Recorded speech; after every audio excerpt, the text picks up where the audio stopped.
Для старшеклассников республики технопарк Башкирского государственного педагогического университета разработал курсы по 3 научным направлениям. В технопарк универсальных педагогических компетенций приезжают ребята с 8 по 11 классы.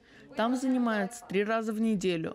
В самом здании очень футуристично, поэтому хочется приходить сюда снова и снова. Расскажите, в чем заключается работа тьютором? Работать тьютера и лаборанта – это прежде всего работа не только с техникой, но и с детьми, которые к нам приходят в технопарк. Для школьников проводится у нас инвестиум, обязательно такая сессия, где они за пару часов проходят по разным лабораториям и уже для себя понимают, что им интересно, что им ближе. Или робототехника, или VR-шлема, или там лаборатория генетики, естествознания. Расскажите про вашу лабораторию. Наша лаборатория оснащена довольно дорогой техникой, начиная от роботов, которые не просто предназначены для того, чтобы играть, проводить время свободно, как развлечение. Прежде всего, у нас роботы нацелены на то, чтобы обучить детей программированию. Есть мастерские, связанные с биологией. Они называются биопрактика. Там ребятам рассказывают, что такое ДНК и как оно работает. Что ты ждешь от этой сессии?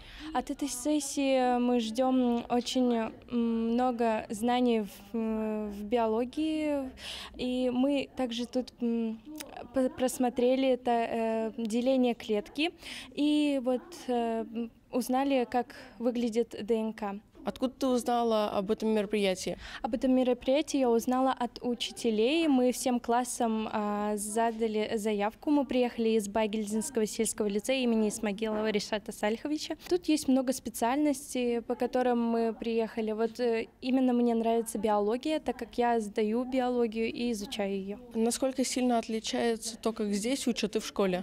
В школе мы учимся по книгам, а здесь нам рассказывают тьюторы. Получается что-то новое, углубленно. Нам очень интересно. В самих мастерских используется современное оборудование, поэтому качество обучения на высшем уровне. В технопарке есть 5 видов мастерских. Изначально планировалось, что инверсиум будут посещать только уфимские школьники, но соцсети сработали, и теперь сюда приезжают из самых разных уголков Башкортостана. Доминик Лужанский, Руслан Бекбаев, специально для Горы новостей.